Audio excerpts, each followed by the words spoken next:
माझ्याजवळ सगळं असतानाही मी या अवतारात का फिरत होतो हा प्रश्न तुम्हाला पडला असेल. पण मी इथे काय शिकलो हा प्रश्न जास्ती महत्वाचा आहे.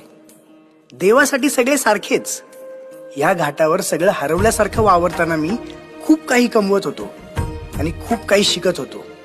आयुष्याचं ज्ञान जमा करत होतो.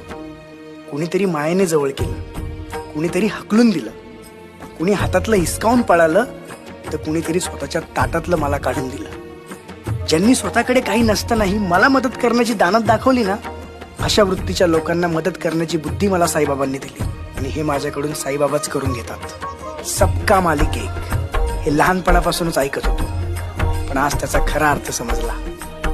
ओम साईराम.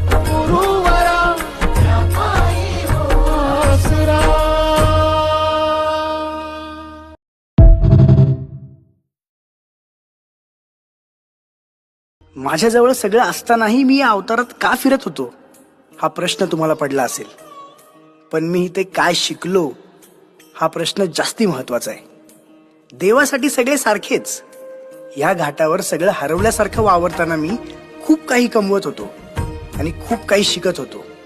आयुष्याचं ज्ञान जमा करत होतो.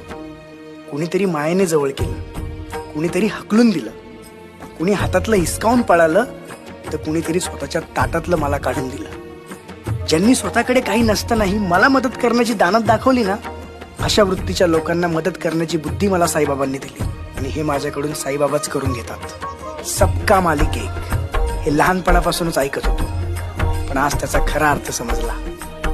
ओम साईराम.